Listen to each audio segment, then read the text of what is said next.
man, so we hit go live like immediately after the final whistle. USA, USA, USA, USA. And even though like Troy and I were not physically in the same room, but we were watching the game on our our respective TVs at the same time. And of course, Troy was like 7 seconds ahead of me, so he knew the game was over 7 seconds before I did. Team USA is advancing to the knockout stages of the World Cup. That was I know that we're going to get like the bros in here. They're like, how can you watch a sport where they only score one goal? You got to give me more score. I'm sorry. That was a tense, exciting game. 1-0. I enjoyed. All right. Now, obviously, I'm a big soccer fan, as a lot of you know. But I mean, if anyone's like, they don't score enough points, like, come on, that was a great game. Listen, I'm not a big soccer fan, but I have watched the big games, the World Cup.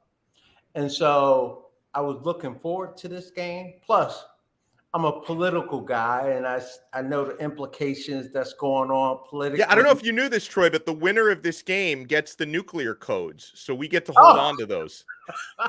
That was the stipulation heading in. That's good that we have it. All right. That's good that we have it. I'll tell you a quick story. Only once before, the only soccer game that I've ever gone to, I was in Amsterdam.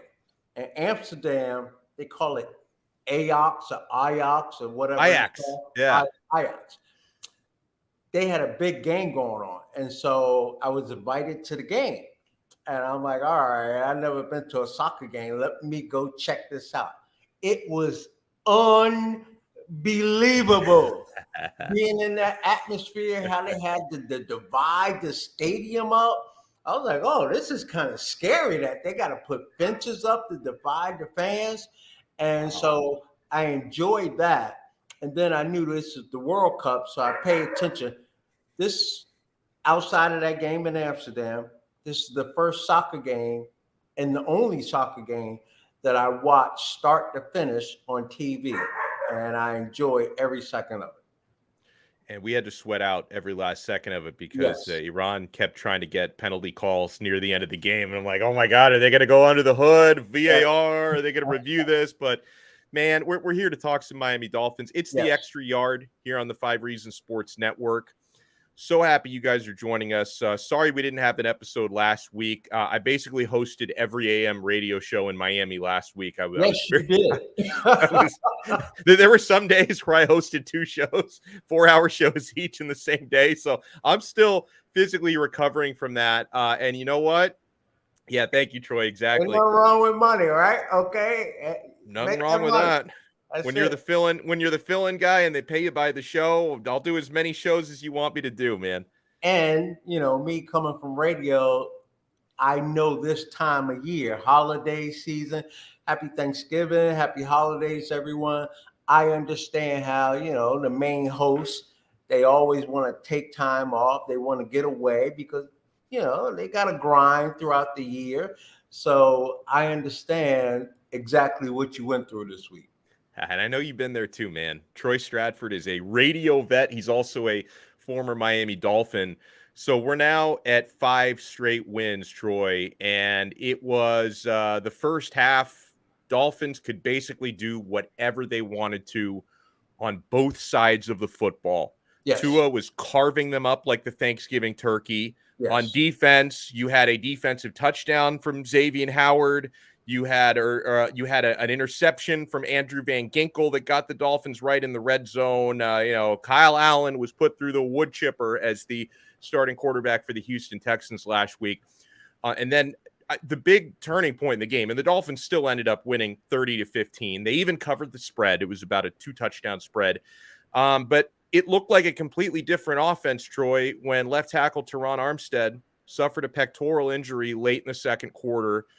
Dolphins could not protect Tua to save their lives after that. He took a couple scary hits, but he bounced back fine. And the Dolphins, when they had a big, I think it was 30-6 was the score when Mike McDaniel rightfully decided to, Tua, we don't need you that badly. Let's get you out of there so you don't get killed. I thought that was the absolute right decision. But I'm a little bit nervous about the next couple games because the schedule gets a lot tougher here, Troy. And Terron Armstead suffered a pectoral strain, but it sounds like he's going to miss some time. I definitely don't expect to see him against San Francisco. I don't know if we'll see him for this entire 3-game road swing coming up. So we obviously saw in game what a big loss Terron Armstead is. So now, how does Mike McDaniel now scheme around this potentially for the next couple weeks? And this is the job for coaches to do. They have to figure out what combination that they're going to use on the offensive line, because you are right. I'm going to take you back to 2 weeks ago when I sat here and we were talking about the MVP, whether it was Tua or whoever else you want to put in there.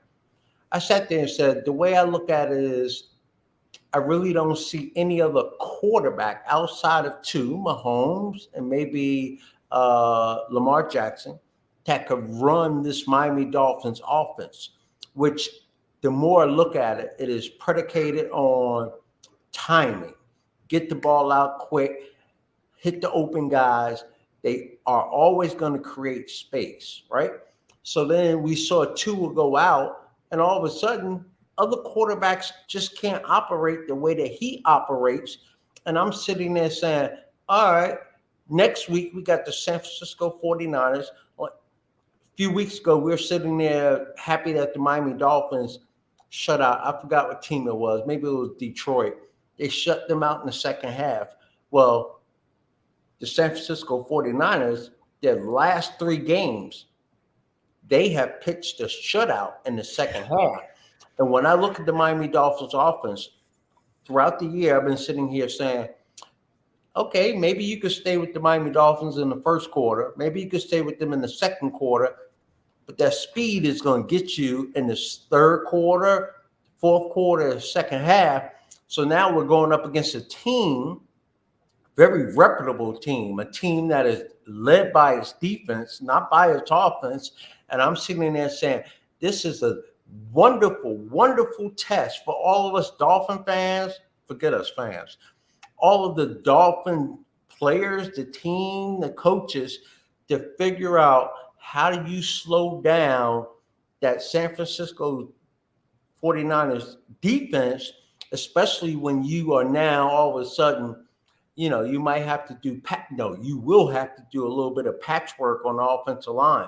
So that's the biggest challenge for the Miami Dolphins going to San Francisco this week to play against them. And I look forward to seeing how the Miami Dolphins fare in this matchup. I want to remind everybody, if you're watching us live here on YouTube, it's 4:11 p.m. We usually do these shows Monday at 3, but we had to do Tuesday this week, and then we started at 4 because we didn't want to go head to head with USA Iran. And Troy and I were both watching it. We know a lot of you guys were watching it as well, so we started it at Tuesday at 4 this week. And if you want to join us on the live chat, it's free as long as you have a YouTube account. Join us on the live chat. If you do want to throw us a super chat, throw a tip in the tip jar. We would certainly not discourage that, but it is free to use the live chat. And we've already got a couple texts in the live chat that kind of represent both ends of the spectrum here, with Terron Armstead being out for a bit.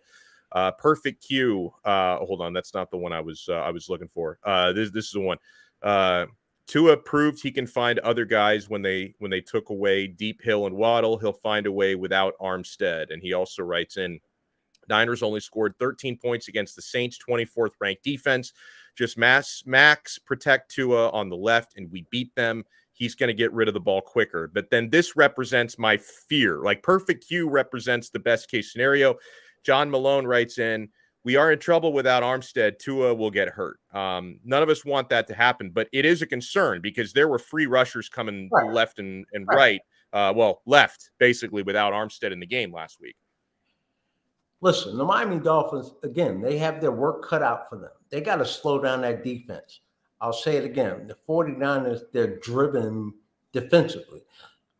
The listener is 100% correct. They only scored 13 points against the New Orleans Saints, but they actually how many points did they give up? But they shut them out. Yeah, so exactly. When it comes down to, okay, what's going to happen? Because what I'm looking forward to seeing is this Miami Dolphins offense has been outstanding, right, throughout the year. As long as Tua has been in there, as long as the timing has been down, they have been outstanding. You see wide receivers open all the time. It may be for only like a second and a half, 2 seconds, but they're open, they're catching the football. And so now I'm looking forward to seeing them go up against a team that is really defensive oriented and to see what they or how effective they could be against the San Francisco 49ers defense. So this game comes down to the Miami Dolphins offensive line, number one, okay? And then it comes down to the Miami Dolphins defense. I think the front four has been playing better. And we always talked about, Chubb coming in and what he's going to add to this football team. And you see the statistics this past game. They had more pressures. They had more hits. They had a few sacks in there. Five sacks, I believe. Right. Yeah. It's only going to get better. And it's not like Garoppolo is one of these Lamar Jackson type wide receivers, quarterbacks, Patrick Mahomes type quarterbacks. So as long as that defensive line is coming up and putting pressure on the quarterback, I think the Miami Dolphins they'll have a good Sunday again against San Francisco. I look forward to this. And again, I look back at last week's game against Houston, right? Yeah. That was a practice game, okay? Yeah. Houston. It was easier than the bye week. Sucks. They're bad. They suck. So the Miami Dolphins could do whatever the heck they wanted to do throughout that game. That's not going to be the case this week. So I'm looking forward to the challenge. We're getting closer to the end of the season, and you want to find out if you could play against the best teams in the league. This week, 49ers. Next week, the Chargers. After that, Buffalo. Go ahead. Miami Dolphins, you've been like beating on your chest. We've been beating on your chest. Let's see what you got coming up. So I was watching Mike McDaniel yesterday, speaking of the media. Like they're still, I guess, trying to figure some more things out with Terron Armstead. He did kind of hint that, hey, he's a tough guy. I wouldn't rule out him even, trying to come back this week. I don't think it's going to happen. I mean, it's been reported as like the type of strained pec that could keep him out for multiple weeks. I think Coach McDaniel likes to kind of give the benefit of the doubt to his players when they're trying to come back from injury, but we'll see. Like if we can get some good news midweek about Terron Armstead, I will take it. We also had Austin Jackson tweak something in his ankle, and it's ironic because he tweaked something in the same ankle that was injured before, but according to McDaniel, it was a completely different injury to the same ankle, which is so he described it as basically a freak thing. And so, listen, I respect what Perfect Q says here, and I'm optimistic the Dolphins can win this game. Don't get me wrong. Look, I respect what he's saying here, but he says, did we forget Tua was getting ripped apart the previous 2 years behind a horrible O-line, and he survived? He's a tough dude. I don't question Tua's toughness, but listen, if Tua gets like his ribs broken, or if he gets launched on his head again, it doesn't matter how tough you are. Like that's like, I have no doubt that Tua is tough. I don't want to see him suffer an injury where he has no choice but to leave the game. That's what I'm worried about. To the viewer out there, you want to go back a couple of years and talk about Tua when the offensive line was not good. The talent wasn't good around Tua. So I look at it now. I'm looking at Coach McDaniel, and I'm sitting there saying, okay, you know what you're faced with. You might have a deficiency on the offensive line. So now you just kind of game plan around that, and you get that ball out quick because, again, the Miami Dolphins offense have been timing quick. These guys, they're open at 3 yards off the line of scrimmage, 4 yards off the line of scrimmage, 5 yards off, but yet Tua has the ball. He's getting rid of it. So when the injury happened in the last game, they lose their left tackle, right? That's an adjustment that you have to make in game. That's very difficult to make, right? Yeah. You lose a quarterback, starting wide receiver, your best DB, whatever it is, in the middle of a game, that's an adjustment that you got to make. And you don't always make it because the individual that goes in there to supplement the player that was hurt, he doesn't necessarily play up to the same level. But when you could prepare for things, like I talk about the situation in the secondary for the Miami Dolphins, right? Mm-hmm. I think that they have recovered because, Jones has been out for a long time, but he was out all season long. So you have time to prepare for that. Now, they played the first 3 games and then he went down in the second quarter. That's a bigger challenge for you to overcome. So that's how I see that. No, that's well said. And yeah, listen, I don't want to sound too negative. We present worst case scenarios sometimes. So to Aaron, who says, how about some of y'all stop thinking the worst? I think still the Dolphins can absolutely win this game. It's going to be a tough road game. I'm sure the Dolphins are underdogs. They'll probably be underdogs for the next 3 weeks. Well, I don't know. Maybe we'll see depending on how it goes this week, they may not be dogs against the Chargers. Maybe not. They'd probably be dogs in Buffalo. They could win these next 2 games 45-0. They'd probably still be road dogs in Buffalo because that's just the way it goes when you play at Buffalo in December. But for this week, something we know, and you've talked about it, Troy, this Dolphins team is loaded with weapons, right? We've heard the comments that some of the former 49ers have made, right? Raheem Mostert, who hopefully is back this week. Jeff Wilson, Trent Sherfield are going back to San Francisco. And, they've talked about how they've got a quarterback here who can sling it, talking about Tua, all the different weapons that Tua has at his disposal. Like this is going to be such a fun game to see how the Dolphins offense matches up with the 49ers defense. And then the big thing for me, Troy, is how is the coaching going to match? I feel like all the telemarketers have just decided to call me all at once. Hold on, let me boot this person. And I've got all my devices ringing. I've got the iPad, the MacBook, and the phone and the Apple Watch all ringing at the same time. Jeez. Yeah. But so this is the battle of, it's going to be like the Spider-Man meme between Mike McDaniel and what's his name, the 49ers coach. I don't know why. Yeah, but Shanahan and McDaniel. It's going to be like the Spider-Man meme this weekend. The pupil against the teacher this week. Exactly. And so how much do you think that familiarity with San Francisco can help McDaniel? Oh, I think it helps a lot. Like, you're sitting there, you've been in that system for a long time. You kind of like or know the tendencies that Shanahan likes to look. You've learned from him, but you being a young guy, maybe you couldn't speak at the time, but you was like, well, maybe we could do this, maybe we could do that. And I know Coach McDaniel said, I'm going to try and make this as non an issue going back to San Francisco as I can. I don't care what he says to us. That's big.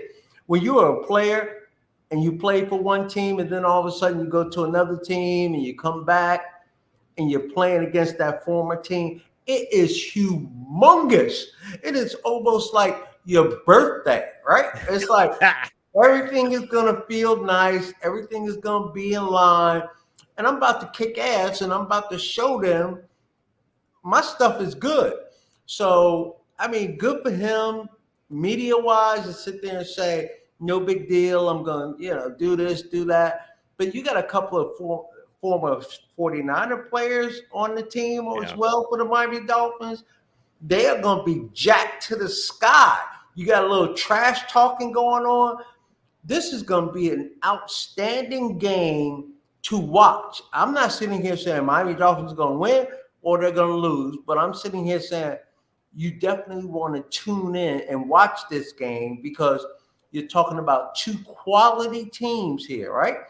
We never thought the Miami Dolphins would be here. I mean, as much as I was impressed once I saw them in training camp, and I said, this is a difference maker when it comes to the speed that the Miami Dolphins have surrounded Tua with and the talent that they've surrounded him with.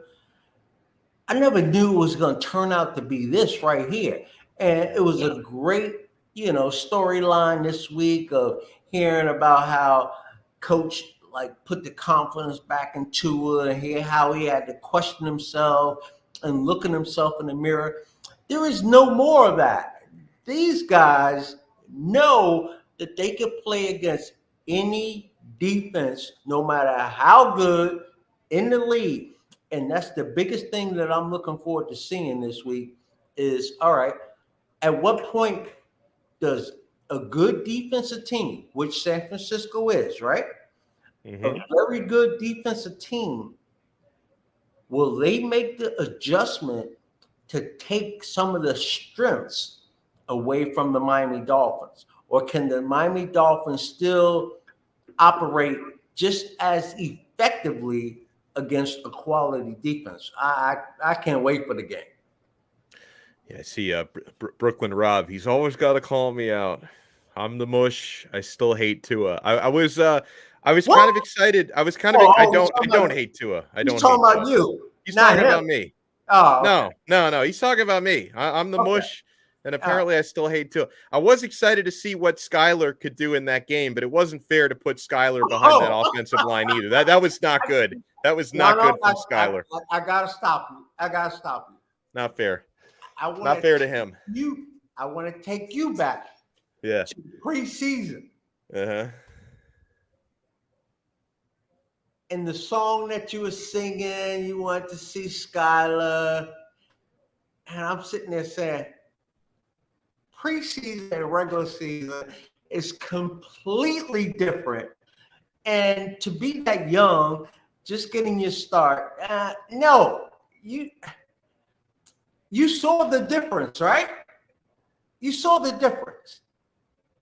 But you notice they only let Skyler play when Terron Armstead isn't on the field because they're like, oh, well, Skyler, we don't care if you get killed. Like, just go out there and you know, and just go out there and get hit 10,000 times. But if Armstead's out there, Tua can't play. Skyler, it's your time to go out there when Armstead's out of the game. Well, listen, also, when he went down, the Miami Dolphins were not able to really run the football effectively.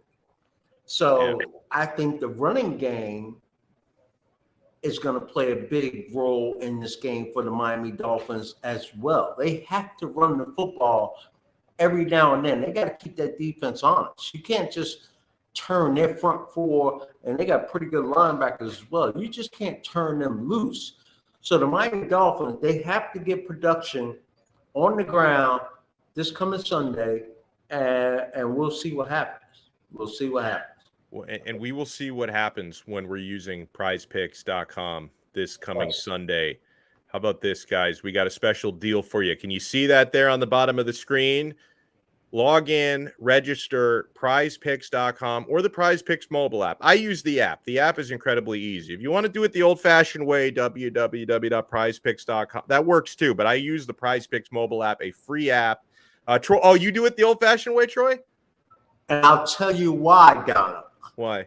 Because I don't want to be in my car driving somewhere in the middle of the day. Yeah. I don't want to be at work somewhere, just doing whatever and say, oh, let me make a bet.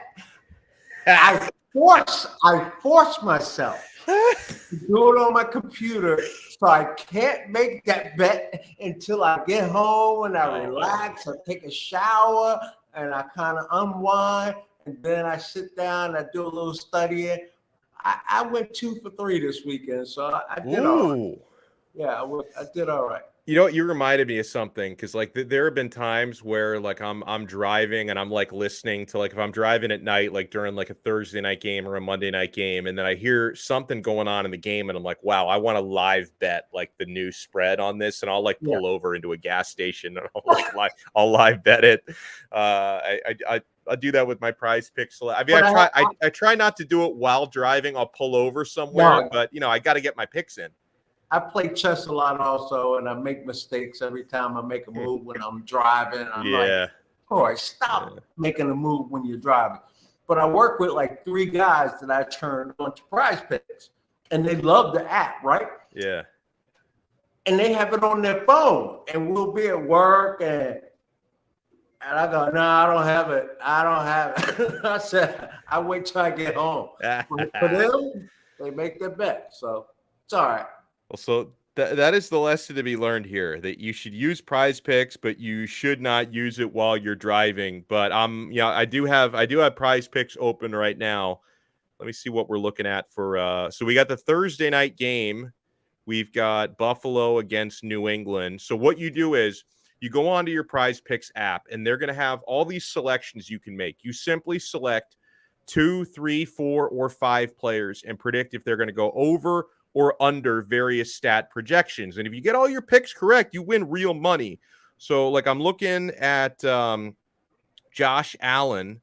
I'm looking at, hold on, this is passing yards. Let me see passing yards. Josh Allen, 270.5 passing yards against New England. Do you go over or under that? Because I don't know. I think I'm probably leaning toward the under.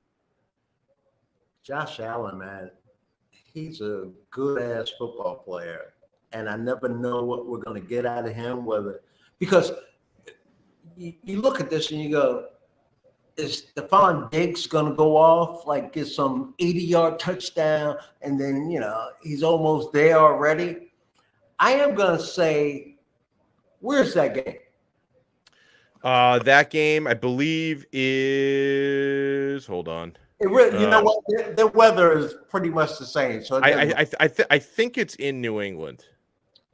It doesn't say on Prize. I got to tell Prize Picks to tell me where the game is, because it doesn't say. I'm going to say over for Josh Allen. But my play would be passing and rushing yards combined without even knowing the number. Hold on, I'll give you the rushing number. Definitely would go over. The rushing number is 44.5. So you would be 215 would be the number, or 315 would be the number you're looking at. That's a big number, but I still would go over it with Josh Allen, even though I got question marks about the Bills right now. Yeah, same here. Well, let's look at, they already do have the player props up at prizepicks.com and the Prize Picks mobile app for the Dolphins at 49ers this Sunday. Okay. So, all right, the number for Tua, he'll get this in the first quarter, Troy. Over under 265.5 passing yards. Over. I'm gonna go over. He's smashing that. He's gonna smash that, right? My guy. I don't care what. I'm sitting here early in the show and I'm talking about it's going to be a nice challenge. They're not stopping the Miami Dolphins offense. They're not going to stop that passing game. They will make a mistake or two or possibly three. I look at Tua throw the football. He utilizes like no other quarterback in the middle of the field, maybe Mahomes. The middle of the field, where there's always space to work. But quarterbacks are just not equipped to get the ball out of their hand that fast. And they just don't have receivers who have the speed to create that separation that quickly. And so I'm sitting there saying, I don't care what San Francisco, this is me now, the personal fan talk. Yeah. I don't care what San Francisco does. The Miami Dolphins are still going to chew them a lot, the way I see that. Yep. I agree. What about Jimmy Garoppolo, over or under 235.5 passing yards, according to Prize Picks? 235. I want to say, I hope under. Yeah. I think under. I think he'll throw for about 200, 220 is what I'm thinking. I'm thinking he'll be around 245, 250. I'm leaning towards the over on that. Oh, okay. Somewhere, somehow. That's how I say it. So I say Tua over, Garoppolo over. Okay. I say both of them over. Let me see if I can look at the rushing stats here. So again, you guys, if you sign up at prizepicks.com or the Prize Picks mobile app, make sure you use our promo code, which is 5, F-I-V-E. Spell it out, 5, and they're going to match your first deposit 100% up to $100. It's the greatest thing in the world. Let me see, rushing yards for this game. I don't know if they have our running back selections available yet. I was curious, especially since so let's just talk about it a little bit. So sign up at prizepicks.com, code 5, 100% match on your first deposit. I don't think they've put the running back props up yet for this Sunday. I'm hoping and assuming Raheem Mostert is back because I know he's going to be super motivated, as is Jeff Wilson, who's another former 49er. And Jeff Wilson, 3 straight weeks, has scored a touchdown, Troy. I mean, he didn't have huge rushing yardage stats this past week, but this guy's been money. These two guys going back to play against their former team, and I spoke on this earlier, you can't wait for that scenario. You get they spent, 2-3 years in San Francisco. Probably half of their lives are still in San Francisco. They probably haven't completed the move down. Especially Wilson. I mean, Wilson's been here for like 3 weeks. Yeah. He still lives in San Francisco. Yeah. And so he is going to be on a high that is absolutely incredible. And he can't wait to play against his former teammates. And I just think that he's going to have a game where we talk about the last 2 weeks, 2-3 weeks, where he runs with a purpose. Oh, his purpose will be ×2 coming this Sunday. And that's going to be nice. And plus, there was a thing, Donald, me being a running back, right? Playing in college, playing in the NFL. I wasn't, excuse my French, I wasn't a shit talker, right? Because I'm a running back. The job is to hit the running back. So I'm constantly, I got like 11 guys coming at me. I didn't talk smack all the time. But you could bet as soon as there was one guy on that defensive unit that said something to me to talk smack, it was like, okay, let's go. It's on. Now I got the green light. When you challenge me as a man, I'm like, let's go. I'm ready to go. And so we had a little bit of trash talking going on, right? This week between the running backs. You usually don't get that. You usually get that from linebackers, offensive linemen, a DB or something like that. You very rarely hear about, just think about it. You very, very rarely hear about running backs talking smack. That's a good point. Now, here we have 2 running backs going back and forth.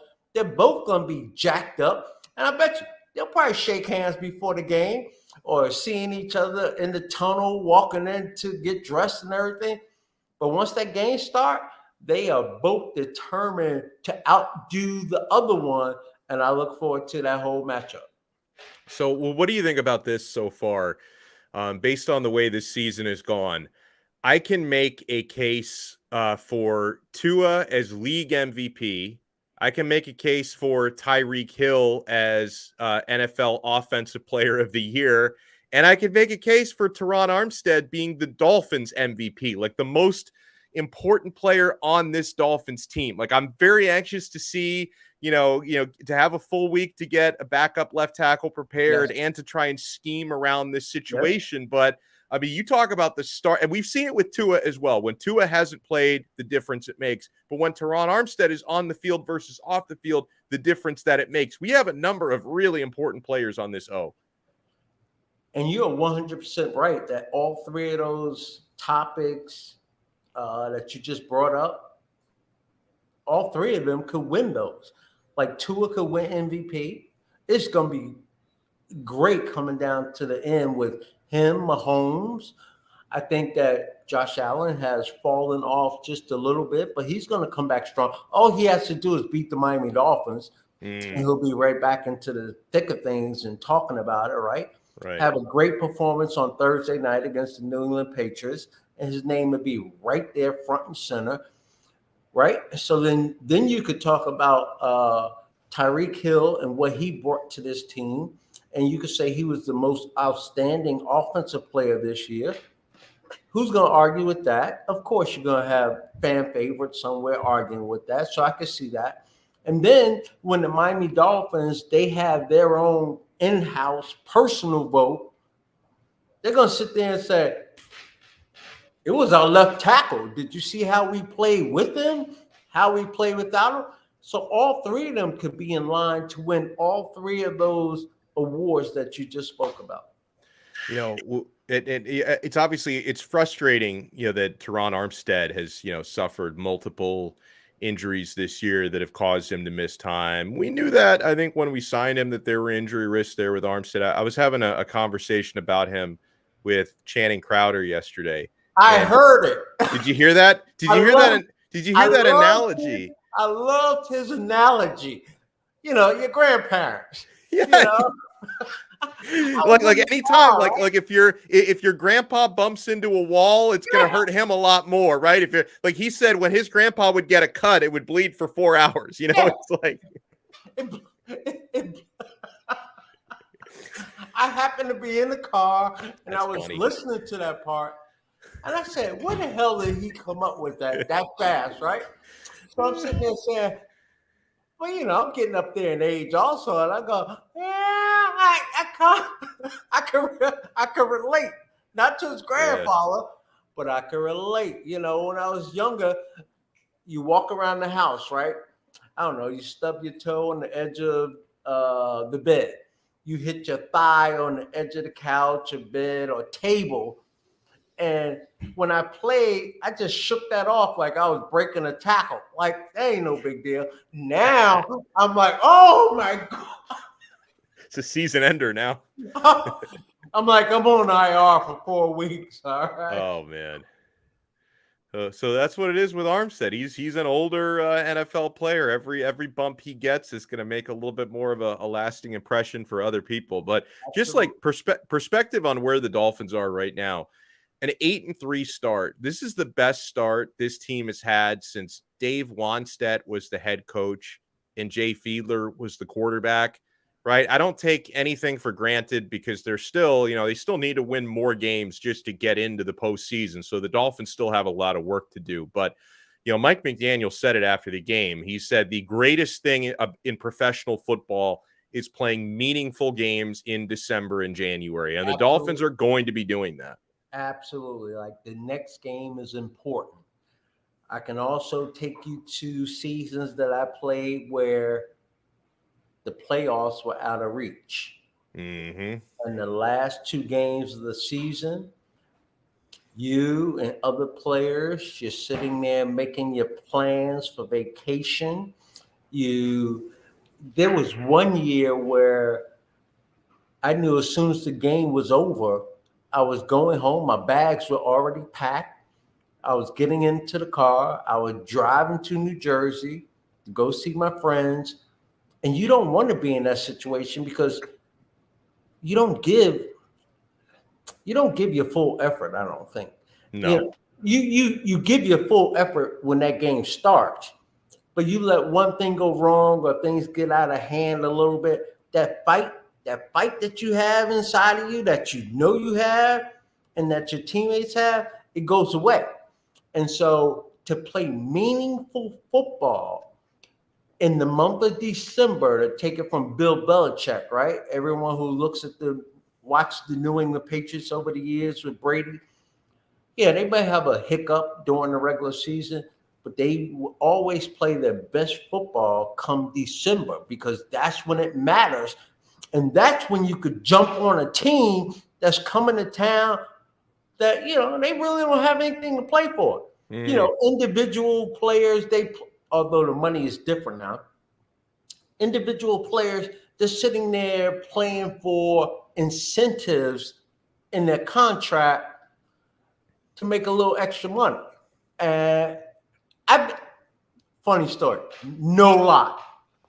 I've been in huddles, Donald. I've been in huddles during the game where 3 different players be talking to the quarterback saying, "Hey, man, I need 3 more catches to get $100,000." And the quarterback go, "All right, I'm coming to you." Oh, man. You weren't trying to win the game at that point. You were trying to get people paid. And I don't think that the Miami Dolphins are in that situation right now where they're worried about money and contracts and all of that. Because remember, when you go to the playoffs, even though it's extra money, you really take a pay cut because Really? Oh, absolutely. Your contract is spread out over the course of the season. And that's the big number. When you go to the playoffs, everyone makes the same amount of money per game. Oh, okay. It's not about money in the playoffs. Yeah. It's about winning a damn football game. Right. You're getting paid the same, win or lose. You better win. Absolutely. Win or lose. I mean, you'll get more because you're going to the next round if you win. Wow. But win or lose, everyone's making the same money. Like, I'm like, all right, I'm making the same as Marino this week. But during the season, I wasn't making the same. How much extra, like how much extra do you make per playoff game? Like or I'm sure it's more now than it was then. Yeah. But like I haven't checked that number, but I can remember one year I made an extra, I don't know, I think if I remember correctly, an extra 30 to 50 grand. Per game or for the whole playoff run, however long that was? We went twice, so 2 rounds, so it was like 2 rounds. But now? Now it's probably 5-10 times that. Who knows? Yeah. Absolutely. They may probably make like, I have no idea, but they probably make like $500,000 like first round. It's ridiculous. Hold on, let me see if I can Google that. How much does an NFL player make per playoff game? I want to see if there's a quick result for that. Okay, here it is. All players who are on the active 53-man roster. Not if this is up to date. 65,000 per game. So that's I mean it's not chunk change, but it's not 300 grand. Right? That's a nice payday, right? Yeah, that's a nice year for a lot of Americans, 70 right? grand to play in the game, like extra money. Yeah, extra money. Yeah. So that was I don't know if it's gone up even since then because that was from last season. That was from the 2021 season. It goes up every year.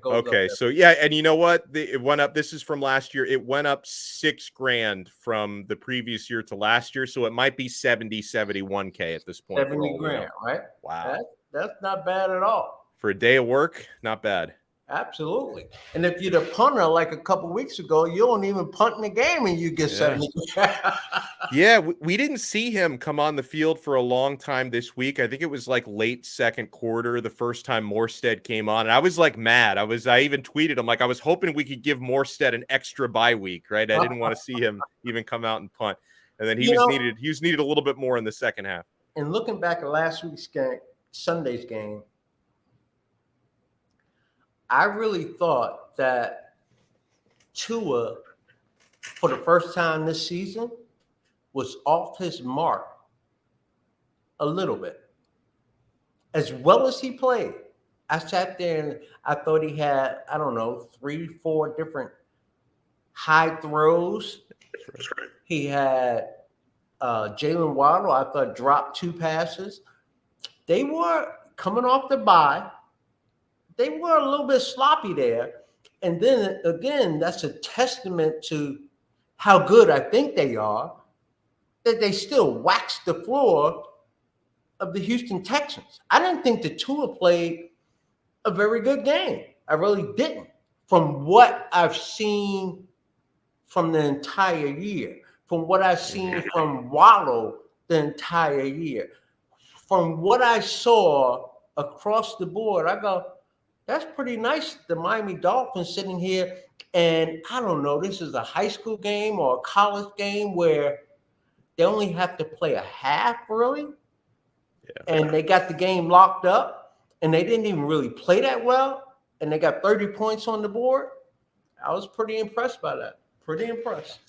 Same here. Even though the second half put me in a coma, it was still it was a nice first half. Win is a win. Cruise control in the second half.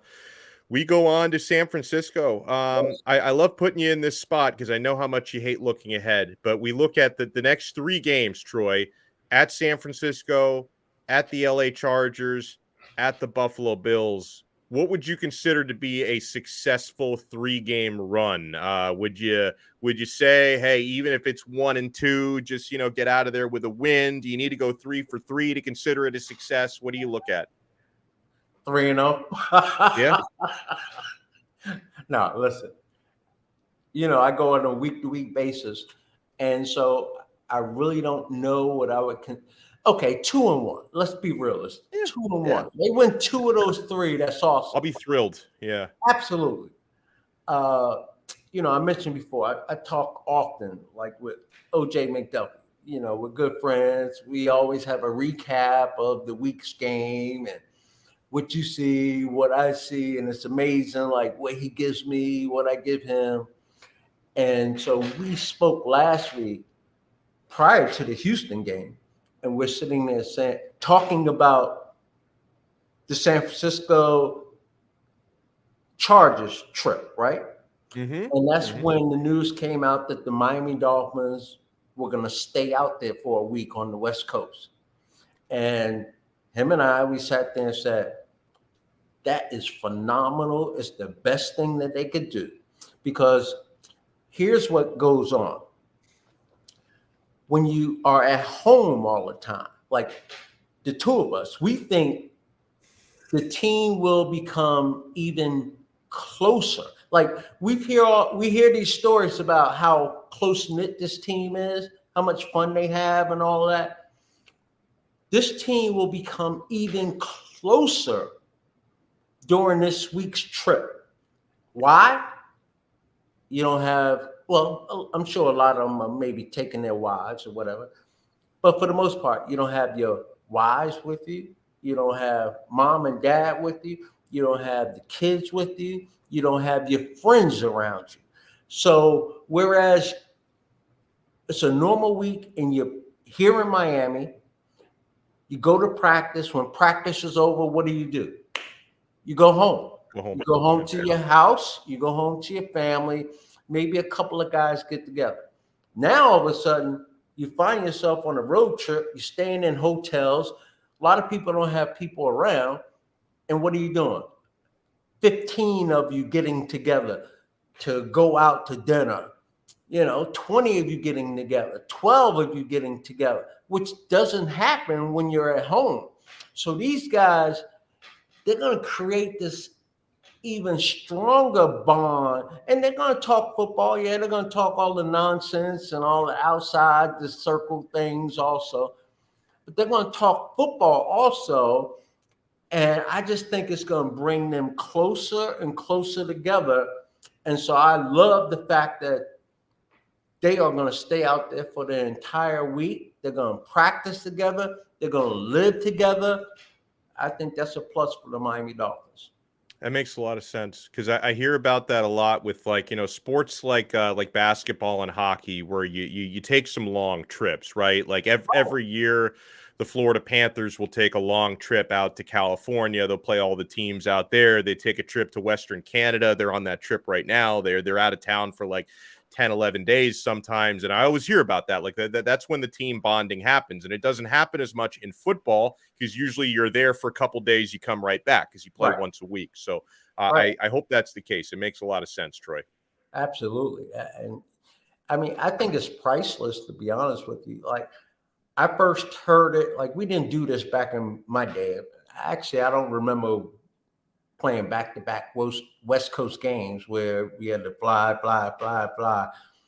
But I could recall the Patriots doing that, coming down. Even when the Patriots came down here earlier, as opposed to Saturday, they came down here on a Tuesday to kind of get acclimated to the heat. That's right. That's still your team. Coaches love to get players away from distractions. Coaches are so focused, right? They're sitting there and say, okay, what can I do to get these guys focused, thinking only football? I know what. We ain't coming back home. We're going to stay out there for 2 weeks. That's good stuff. Oh, I love it. We'll end on that note. Troy Stradford, he's a former Miami Dolphin, does a fantastic job. I'm Alex Donno. Want to send a huge thanks to everybody who hopped in on the chat. We put most of you guys, we popped your messages on the screen. We like to do that. Thank you so much for supporting the show. And thank you for supporting the network. Honestly, there's such a hard-working group of guys and girls on the 5 Reasons Sports Network. I hope you're supporting the YouTube channel, supporting all the podcasts. Now, this show, The Extra Yard, we are affiliated with 3 Yards Per Carry, which is the Dolphins podcast you need to have in your life, whether it be the main show with Chris, Simon, and Alfredo, or our show. The audio version goes on to the 3 Yards Per Carry podcast feed as well. So make sure you leave 3 Yards Per Carry a 5-star rating on Apple Podcasts, Spotify, wherever you get your podcasts, and make sure you support the 5 Reasons Sports YouTube channel. Can I just add that, I've been listening to different shows and all that, and what I'm finding, like, you're really a Heat fan, a Dolphin fan, a sports fan, and you're tuning into different shows, you are getting a different perspective depending on who the 2 hosts are or 3 hosts are. And it's really informative. Like, I learn stuff watching other guys do the shows, and I know I'm good, Donald. I'm good. You're good also. And I'm going to give you something that no one else gave you. I don't care if it's a day later, 2 days later, 3 days later.